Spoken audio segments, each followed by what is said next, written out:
받으시기 바랍니다.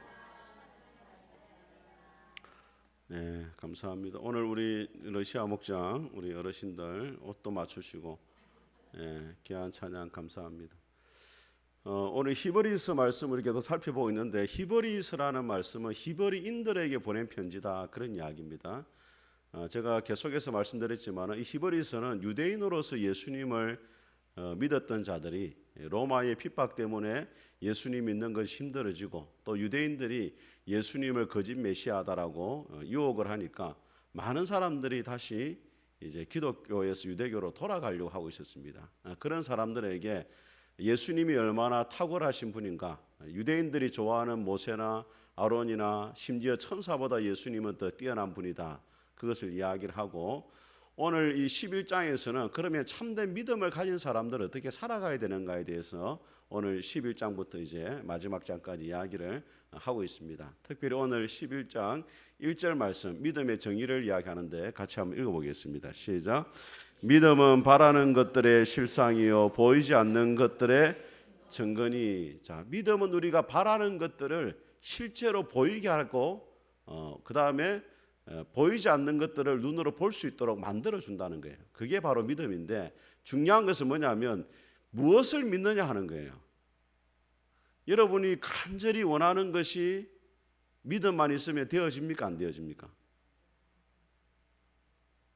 믿음은 바라는 것들이 되어지게 하고 보이지 않는 것들을 보게 하잖아요. 그럼 여러분이 간절히 원하면 돼요? 안 돼요? 되면 왜 그 사람하고 살고 있어요? 안 되니까 살고 있는 거지. 안 된단 말이에요, 그게. 그 믿음이라는 것은 우리의 신념이 아니에요. 그 세상 사람들도 가지고 있는 겁니다. 긍정의 힘이라고 이야기해요.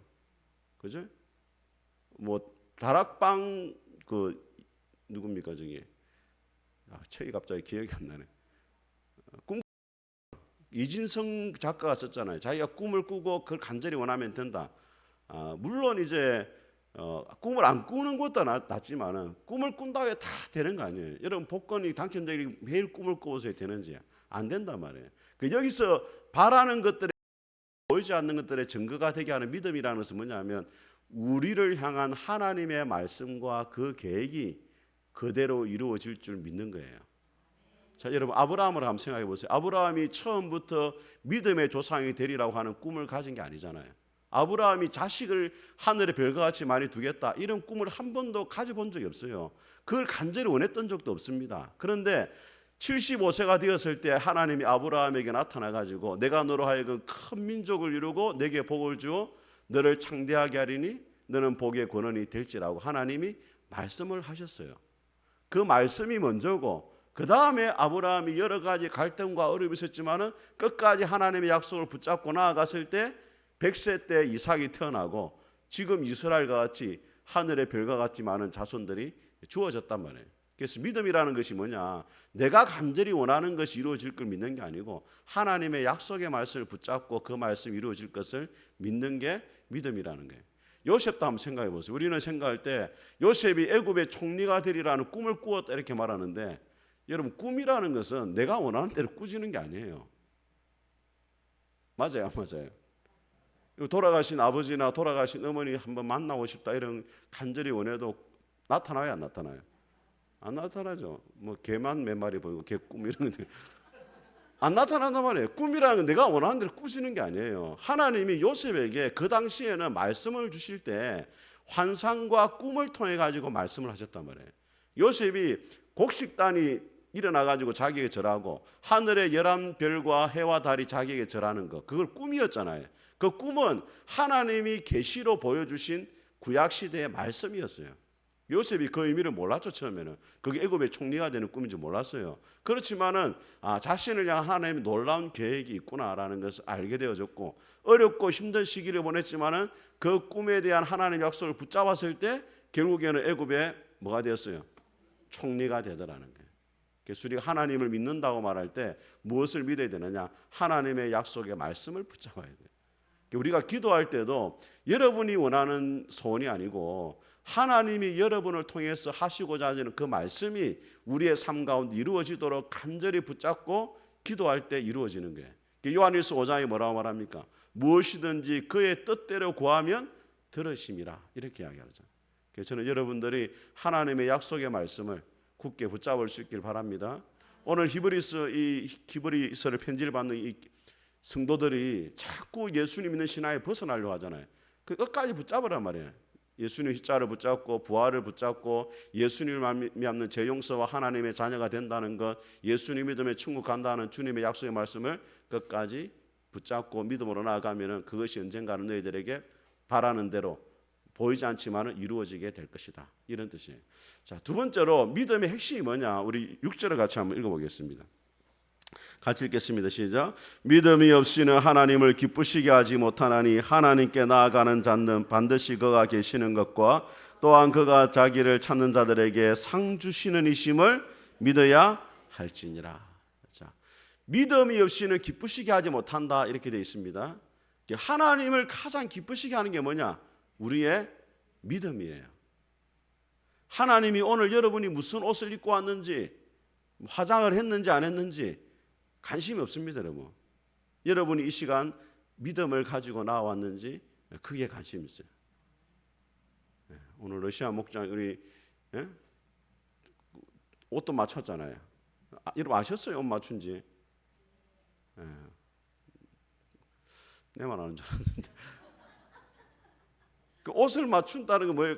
하나님이 이 정성을 받으신다라는 믿음이 있으니까 그렇게 한 거 아니에요. 그죠? 하나님께서 화장 원하시는 게 우리의 믿음인데 이 믿음은 두 가지로 이야기하면 첫째는 하나님께 나아가는 자는 반드시 그가 뭐 하신 것? 계시는 것을 믿어야 돼요. 우리 하나님은 살아계신 하나님입니다. 우리 하나님은 죽은 하나님이 아니에요. 시편 135편에 보니까 우상은 입이 있어도 말을 못하고 눈이 있어도 보지 못하고 귀가 있어도 듣지 못한다는 거예요. 우상을 누가 만듭니까? 사람이 만들잖아요. 재미있는 게 블레셋과 이스라엘이 전쟁을 할 때 이스라엘 백성들이 블레셋을 막 공격하니까 블레셋 사람들이 자기 우상을 들고 가다 버리고 가요. 자기도 지키지 못하고 기분 나쁜 버린단 말이에요. 그런 우상을 섬긴단 말이에요. 사람들이 있었게. 그런데 우리 하나님이 어떤 하나님이냐? 말씀하시는 하나님. 귀가 있어서 듣고 계신 하나님. 눈이 있기 때문에 오늘도 여러분의 모든 예배와 일거수일투족을 지켜보시는 하나님이에요. 그 믿음을 가져야 된단 말이에요. 두 번째로 하나님의 살아계신과 반드시 자기를 찾는 자들에게 뭘 주신다? 밥상이 아닙니다. 이것은 보상을 말하는 상급을 주신단 말이에요. 히브리서 11장에 보니까 믿음으로 모세는 장성하여 바로의 공주의 아들이라 칭함받기를 거절하고 도리어 하나님의 백성과 함께 고난받기를 잠시 제약의 낙을 누리는 것보다 더 좋아하고 그리스도를 위해서 받는 수모를 애굽의 모든 보화보다 더 큰 재물로 여겼으니 이는 따라합니다. 상 주심을 믿었기 때문이다. 왜 모세가 바로의 공주의 아들이란 자리를 포기하고 고난받는 자리로 갔느냐? 고난은 잠시라는 거예요. 그리고 이 세상에 누리는 것도 잠시예요. 그렇지만 마지막 날에 뭐가 있다? 상이 있다는 거예요. 그걸 믿었기 때문에 모세가 그 고난의 길을 걸어갔다는 거예요. 지금 히브리서를 편지를 받는 이 성도들도 지금 엄청난 고난 중에 있잖아요. 그죠? 너희들이 이런 고난 가운데 있지만 모세를 봐라. 모세가 왜 바로의 공주의 아들이라는 자리를 포기하고 고난의 길로 걸어갔느냐? 상 주시는 일 믿었기 때문이다. 너희들도 핍박 있고 고난 있지만은 마지막 날에 주님의 상 주심을 믿고 끝까지 모세와 같이 믿음으로 승리하기를 바란다. 그거를 이야기를 하고 있는 거예요. 여러분, 브루스 윌킨슨이라는 목사님이 쓴 대표적인 책이 세 가지가 있어요. 여러분이 너무나 잘 아는 책 하나 있어요. 여러분이 책을 잘 안 읽지만 잘 아는 게 있어요. 야베스의 기도 들어봤어요? 안 들어봤어요? 브루스 윌킨슨이 써가지고 디모데 출판사에서 완전히 초대형 베스트셀러 됐죠. 그까지는 이제 아시는데 이제 그 다음부터 잘 모를 거예요. 두 번째 책이 뭐냐면 포도나무의 비밀이라는 책이에요. 제가 그 책 보고서 많이 은혜를 받았어요. 세 번째 책이 뭐냐면 상 주시는 삶이라는 책이 있어요. 거기 보면은 윌킨슨 목사님 뭐라 이야기했냐면 우리의 영원한 목적지는 무엇을 믿었는가에 따라서 결정이 되고 우리의 영원한 상급은 이 땅에서 어떻게 살았는가에 대해서 결정된다. 이렇게 이야기해요. 그 핵심 내용이 딱 두 가지예요. 이거 책 다 읽었어요. 영원한 목적지는 무엇을 믿었느냐, 예수님을 믿었느냐에 따라 가지고 목적지가 결정된다는 거예요. 어디를 가는지. 그리고 영원한 하늘나라의 상급은 이 땅에서 여러분이 어떻게 살았는가에 대해서 결정이 된다는 거예요. 여러분 천국에 상이 있습니까 없습니까? 예, 천국에 상이 있는 줄 믿습니다. 예, 천국에 상이 있어요. 브루스 윌리킨스 목사는 7가지 이야기합니다. 7가지 상 받는 것에 대해 쫙 이야기를 해요. 예, 가르칠까요 말까요? 자, 7가지는 너무 많으니까 그중에 제가 몇 가지만 가르쳐드릴게요. 첫째는 뭐냐면 청지기의 삶입니다. 골로새 3장에 보니까 너희가 무슨 일은 일하든지 마음을 다하여 주께 하듯 하고 사람에게 하듯 하지 말라. 이는 유업의 상을 그리스도께로부터 받음이라. 너희는 주 그리스도를 섬기느니라. 이렇게 돼 있어요. 무슨 일을 하든지 여러분이 직장생활 하든지 그죠? 또 세상에서 무슨 일을 하든지 간에 주님을 섬기는 마음으로 하면은 하나님이 뭘 주신다? 상을 주신다는 거예요. 우리 성도들이 가지고 있는 잘못된 이 세관 중에 뭐가 있냐면 교회 일은 주의 일이고 직업은 직장에서 하는 일은 세상 일이라 이렇게 생각하는 사람이 있는데 그거는 잘못된 세계관입니다. 여러분 직장의 일도 주님을 섬기는 마음으로 하면 그것이 주의 일이 되는 거예요. 믿습니까 여러분? 목사가 하는 일은 다 주의 일이 아닙니다. 목사가 하는 일도 자기 욕심을 가지고 하면은 그것은 세상적인 일이 되는 거예요. 맞아요, 안 맞아요? 목사가 개인적인 욕심을 가지고 그죠? 사이비 교주들처럼 막 성도들 가스라이팅 해가지고 막 어떻게 하려고 그거는 주의 일이 될 수가 없는 거예요. 그래서 무슨 일 하든지 간에 바울이 주님을 대하듯이 하면 그게 주의 일이고 그에는 반드시 상이 있다고 이야기해요. 두 번째는 뭐냐면 그리스도를 위해서 고난받는 삶입니다. 의를 위하여 핍박을 받는 자는 복이 있나니 천국이 저희 것이며 너희는 기뻐하고 즐거워하라 하늘에서 너희 상이 크다 했어요. 그래서 여러분들이 예수님 믿는 것 때문에 누군가 욕을 하고 누군가 여러분을 핍박하잖아요. 그 반드시 여러분이 뭐가 있다? 상이 있습니다, 여러분. 그걸 믿어야 돼요. 자, 세 번째는 뭐냐면 여러분들이 주님을 위해서 물질과 시간을 헌신한 것에 대해서 상이 있어요. 마태복음 7장 예수님이 뭐라 말하냐면 이렇게 이야기를 합니다. 너희 구제함을 은밀한 중에 하라. 이는 은밀한 중에 계신 너희 아버지께서 갚으신다. 이렇게 이야기해요. 어렵고 힘든 사람들 돌아보고 물질로 구제하고 하는 것들을 주님이 다 아신다는 거예요. 그런데 하나 조건이 있어요. 오른손이 하는 것을 오른손이 하는 것을 사람들에게 보이게 하면 안 된다는 거예요. 사람들이 알아주길 원하는 마음으로 하면 안 되고 은밀한 중에 주님이 다 알고 계시니까 그 주님만 의식하고 일을 하게 되어지면은 거기에 대해서 뭐가 있다? 하늘에 상급이 있다는 거예요. 그리고 예수님이 마가복음 9장 이렇게 말씀합니다. 너희를 그리스도께 속한 자라 하여서 물 한 그릇이라도 대접하는 자는 결단코 상을 잊지 않을 것이다. 이 땅에 소외된 자들에게 주님의 마음으로 섬길 때 그에 대해서 뭐가 있다? 상급이 반드시 있다는 거예요. 그래서 저는 여러분들이 하나님의 살아계심과 또 하나님이 반드시 여러분에게 상 주시는 분이심을 믿을 수 있게 되기를 주의 이름으로 축복합니다. 2절을 같이 한번 읽어보겠습니다. 2절 같이 읽겠습니다. 시작. 선진도로 이로써 증거를 얻었느니라. 자, 우리 4절 같이 읽습니다. 시작. 믿음으로 아벨은 가인보다 더 나은 제사를 하나님께 드림으로 의로운 자라 하시는 증거를 얻었으니 하나님이 그 예물에 대하여 증언하심이라. 그가 죽었으나 그 믿음으로써 지금도 말하느니라. 자, 선진들이 믿음으로써 증거를 얻었다. 믿음으로써 하나님 앞에 인정을 받았는데, 그래서 시브리서 11장을 우리가 무슨 장이라 이야기합니까? 믿음장이잖아요. 믿음으로 승리한 사람들이 이야기가 쫙 나와요. 하나님께 인정받는 사람. 제일 먼저 나오는 사람이 누구냐면 아벨이에요. 여러분, 아벨과 가인의 제사가 창세기 4장에 나오잖아요. 하나님이 왜 가인의 제사는 안 받고 아벨의 제사는 왜 받았습니까? 그 믿음을 이야기하면서 제사 예배를 가장 먼저 이야기한다는 것은 그 사람이 하나님 앞에 예배드리는 모습과 그 태도가 참 믿음을 가졌는지 아닌지를 구별하는 척도가 된다는 거예요. 저는 목사로서 여러분들이 지금 예배를 탁 드리고 있잖아요. 눈빛만 봐도 영적인 상태가 대충 보여요. 아니 이거 어쩔 수 없어요. 진짜 이렇게 주일 오늘을 보니까 약간 좀 흐리멍텅하네. 젊은 사람들 너무 피곤해가지고. 예. 근데 주일날에 예배 드리는 모습을 보면은 저분이 지금 영적으로 조금은 문제가 있구나. 저분은 진짜 하나님 앞에 갈급한 마음이 있구나. 이게 예배의 자세를 통해 딱 보여요. 오늘 이 가인과 아벨의 제사를 이야기할 때 우리는 이제 제물에 대해서 이야기를 먼저 하잖아요. 근데 제일 중요한 히브리서는 뭐라 이야기하냐? 믿음으로 아벨은 이렇게 말해요. 믿음으로 아벨은 가인보다 더 나은 제사를 드렸다. 그 믿음이라는 건 뭐예요? 하나님의 살아계심과 자기를 찾는 자들에게 상 주시는 것. 그 아벨이 하나님 앞에 제사를 드릴 때 하나님께 대한 뭘 가지고 믿음으로 제사를 드렸다 이 말이에요. 가인은 하나님이 자기의 제물을 받으신다라는 뭐가 없어요? 믿음이 없었다는 거예요. 그게 어떻게 드러났느냐? 제물에서 드러났어요. 그 아벨은 양의 첫 새끼와 뭐로? 기름으로 드렸잖아요. 근데 가인은 그냥 땅의 소산으로 드렸다 이렇게 되어 있거든요. 그럼 첫 새끼라는 말이 왜 중요하냐? 처음 것은 가장 좋은 것을 이야기해요. 가장 좋은 것. 그래서 잠언 3장에 뭐라 말하냐면 너희 제물과 처음 익은 열매로 여호와를 공경하라. 하나님을 공경하는 게 뭐냐? 첫 열매를 드리는 거다 이 말이에요. 그래서 첫 새끼를 드렸다는 말은 가장 좋은 걸 드렸다는 거예요. 그래서 우리 옛날에 어르신들이 첫 아들을 낳으면 뭘 시키려고 했어요? 주의 종으로 가야 된다 이렇게 했잖아요. 첫 아들은 주의 종이다. 막내가 주의 종 이런 거 없었어요. 첫 아들 제일 좋은 거 주의 종으로 보낸다 이렇게 했었거든요.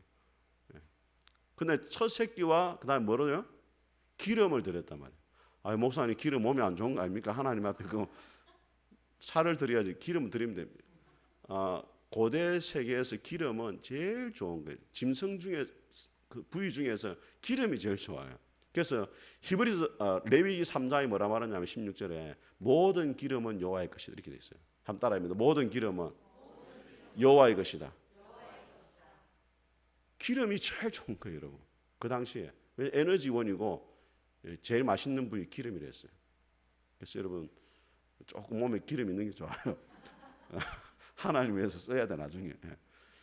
그 제물이 그 아벨이 참 믿음을 가지고 하나님의 제사했다는 것이 그 제물에 드러났다는 거예요. 어떤 분은 아벨의 제사가 피의 제사가 아니라서 받은 것이 아닙니까 하는데 그거는 조금 문제가 있어요. 물론 전혀 설득력 없는 이야기는 아닙니다. 그렇지만 레위기 2장에 보면은 소제라는 게 소제. 소제가 뭐냐면 곡식을 드리는 거거든요. 곡식도 제사로 드려요. 그러니까 가인의 제물이 문제가 있었다. 이렇게는 보기는 힘들어요. 물론 제물이 최고의 것은 아니었다고 할 수 있지만은 가인의 제물 자체가 문제가 있다 이렇게 볼 수는 없단 말이에요. 그래서 아벨이 믿음으로 하나님 앞에 제사를 드렸고 그 믿음의 증거가 가장 좋은 것을 드렸다 이 말이에요. 그래서 여러분들이 하나님 앞에 예배 드릴 때도 가장 좋은 것을 드려야 돼요. 그럼 어떻게 하면 가장 좋은 것을 드리는 거예요? 네? 가장 최상의 컨디션으로 드려야 되죠. 토요일 날 주말에 명화 보고 막 2시 3시까지 잠 안 자고 룰루랄라 다니다가 아침에 눈이 해가지고 이리 오면 안 된단 말이에요. 여러분 수능 칠 때 애들이 어떻게 합니까? 일찍 자요. 최상의 컨디션으로 시험 치려고. 그래서 주일도 가장 최상의 컨디션을 유지하기 위해서 할 수 있으면 빨리 주무셔야 돼. 그죠? 빨리 자고 그 다음에 또 목욕도 하고 새벽에 일어나가지고 그죠? 막 대충 씻고 오면 안 됩니다. 뭐 냄새 펄펄 풍기면서 이러면 곤란해요. 몸도 깨끗하게 하고 또 옷도 그죠? 좋은 옷 입고 그렇게 하나님 앞에 와야죠. 사람을 만날 때도 우리가 준비해. 여러분 만약에 대통령 만나러 간다 생각해 보세요. 아무렇게나 가겠습니까? 예? 뭐 여자분들 가도 풀 메이크업, 풀메 해가지고 막 변장까지 해가지고 막 갈 거예요. 하나님 앞에 갈 때 그 정도는 해야죠. 최선을 다해가 예쁘게 하고 그죠? 주일날 안 쓰는 화장품 딱 설화수 이런 거 딱 내가 쓰고 뭐. 예? 평일날에 샘플 쓰고 주일날 설화수 딱 쓰고. 자, 두 번째로 자 믿음의 사람이 나옵니다. 그다음 우리 5절 같이 읽어봅니다. 시작. 죽음을 보지 않고 옮겨졌으니 하나님이 그를 옮기심으로 다시 보이지 아니하였느니라. 그는 옮겨지기 전에 하나님을 기쁘시게 하는 자라는 증거를 받았느니라. 자, 두 번째로 에녹을 언급하는데 자, 에녹 하면은 뭐가 생각나요, 여러분? 뭐한 사람입니까? 예? 죽지 않고 올라간 사람? 예. 그 죽는 것만 생각해. 그 죽지 않고 왜 올라갔어요? 하나님과 동행했잖아요. 하나님과 동행하다 보니까 하나님이 너무 에녹과 찍고 싶어가지고 빨리 데려간 거 아니에요. 몇 년을 동행했어요? 예. 잠이 오니까 아무 때나 말 안 했어요. 300년을 동행했잖아요. 300년. 예? 300년을 하나님과 뭐 했어요? 동행했단 말이에요. 그죠? 그런데 성경에 뭐라 되어 있냐면 300년을 하나님과 동행하면서 자녀를 낳았다 이렇게 되어 있어요. 그러니까 일상의 삶 속에서 하나님과 뭐였냐면 동행을 했단 말이에요. 여러분 예수님을 믿을 때 교회에 와서 신앙이 좋은 것처럼 보이는 것은 누구나 할 수 있어요. 그런데 세상 가운데서 하나님과 동행하면서 영향력 있는 삶을 살아간다는 것은 아무나 못한단 말이에요. 에녹이 300년간 하나님과 동행하며 자녀를 낳았다 이 말은 산속에 들어가가지고 수도원에서 살은 게 아니고 일상의 삶을 다 하면서도 누구와 하나님과 동행을 했다 이 말이에요. 그래서 예수님이 너희는 교회 안에서 빛과 소금이 아니고 너희는 세상의 빛과 소금이다 이렇게 했어요. 참된 믿음의 사람은 일상적인 삶 속에서도 영향력 있는 삶을 살아가야 돼요. 그래서 에베소서 5장에 보면은 성령의 충만을 받으라 이렇게 하면서 가장 먼저 무슨 이야기가 나오냐면 아내들아 주 안에서 남편에게 복종하라 이렇게 돼 있어요. 성령 충만한 사람이 누구냐? 교회 안에 와가지고 랄랄라 룰루랄라 막 방언으로 기도하고 막 할렐루야 소리 외치고 이런 사람이 아니고 가정의 생활을 잘하는 사람이 뭐한 사람? 성령 충만한 사람. 남편에게 뭐 해야 돼요? 네. 아내들이여 남편에게 복종하라. 아멘 안 하시네. 이렇게 눈치가 없어가지고 아내들이여 남편에게 복종하라. 이게 성령 충만한 사람의 특징이에요. 두 번째로 나오는 게 남편들이여 주 안에서 그리스도께서 너희를 사랑같이 아내를 사랑하라. 이게 성령 충만한 남편이에요. 그 다음 나오는 것이 자녀들아 주 안에서 내 부모를 공경하라. 에베소 6장에 나오잖아요. 그러니까 성령 충만하다는 것은 교회 안에서 생활만 말하는 게 아니에요. 가정에서 아내로서 남편으로서 부모로서 자녀로서 그 다음에 또 나오는 게 뭐냐면 종들아 너희 상전들에게 순종하라 이렇게 돼 있단 말이에요. 직장 생활에서도 나타나야 된단 말이에요. 그게 성령 충만한 사람이지 교회 안에 와가지고 막 찬송 열심히 하고 기도만 몇 시간 하고 이런 것도 포함되지만은 그게 전부가 아니에요, 여러분. 그래서 옛날에 박정건 목사님 그 가야에 있는 그 영안교회 목사님 뭐라 말했냐면 불시에 신방 가지고 그 여집사님들 그 장롱을 열어본대요. 옷이 엉망으로 되어 있으면 막 목에 뭐라 했다더라고. 이게 신앙생활 똑바로 하는 게 아니라고. 가정생활은 살림을 엉망으로 하면서 교회 와가지고 막 열심히 이게 잘못됐다는 거예요. 저도 언젠가 한번 가보고 싶어요. 쫓겨날지 모르겠지만 그게 성령 충만한 게 그래서 에녹이 300년간 하나님과 동행하다. 참된 믿음은 예배의 생활뿐만 아니라 일상의 삶 속에서도 나타나야 된다. 자, 그다음에 우리 마지막으로 우리 7절을 같이 한번 읽어보겠습니다. 시작. 믿음으로 노아는 아직 보이지 않는 일에 경고하심을 받아 경외함으로 방주를 준비하여 그 집을 구원하였으니 이로 말미암아 세상을 정죄하고 믿음을 따르는 의의 상속자가 되었느니라. 자, 그다음에 참된 믿음은 뭐냐? 노아는 한마디로 말하면 순종의 사람이에요. 노아가 방주를 몇 년 동안 지었습니까, 여러분? 예, 정확하게는 120년이 못 됩니다. 성경에 쭉 계산해 보면은 120년이라는 것은 사람이 하나님의 정해진 날수를 120년이라 되어 있고 계산해 보면은 120년이 못 돼요. 그렇지만은 뭐 그 정도 이야기합니다. 근데 노아가 방주를 어디에서 만들었느냐? 바다 앞에서 만든 게 아니고 산 속에서 만들었단 말이에요. 사람들이 미치광이라고 막 욕을 했죠. 그런데 노아는 하나님의 심판이 있을 것을 경고하고 끝까지 순종했습니다. 참된 믿음은 무엇으로 나타나야 되느냐? 말씀에 대한 순종으로 나타나야 돼요. 여러분이 믿음이 있다고 하면서 말씀에 순종하지 않고 여러분의 소견에 옳은 대로 살아가는 것은 절대 믿음이 아니에요. 우리 성도들이 한 번씩 뭐 저한테 뭐 상담도 올 때가 있습니다. 근데 성경적으로 딱 이야기를 해줘요. 그러면은 안 들어요. 왜 그렇습니까? 이미 답을 가지고 왔어요. 그리고 목사님이 이렇게 동의를 좀 해줬으면 좋겠다. 왜냐하면 그러면 자유롭거든요. 나는 목사님 하랬으니까. 근데 성경에 답이 딱 정해져 있잖아요. 제가 목사로서 성경에 말하는 대로 말을 해야죠. 근데 성도들이 그에 대해서 그대로 안 받아들일 때가 많아요. 여러분 한번 생각해 봐야 돼요.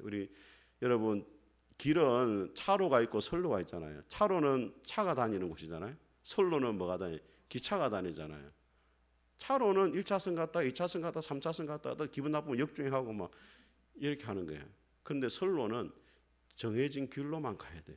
그 예수님 믿는 거는 차로로 다니는 게 아니고 선로로 가는 거예요. 하나님이 정해진 딱 말씀의 선로를 따라 가는 것이 예수님 믿는 거지. 내가 하고 싶은 대로 행편 따라 이때는 이때를 갔다가 저 때는 이렇게 됐다가 이거는 참된 믿음이라고 볼 수 없는 거예요. 오늘 히브리서 기자 우리가 분명히 이야기합니다. 노아와 같이 참된 믿음은 뭐로? 말씀에 대한 순종으로 나타나야 된다. 오늘 우리 푸른숲교회 모든 성도들, 우리 함께한 성도들이 하나님의 말씀을 순종함으로 여러분의 믿음을 삶 가운데 증명할 수 있기를 주님의 이름으로 축복합니다. 우리 같이 한번 주님의 빚진 자 찬송하겠습니다. 여러분 안 보이죠? 예.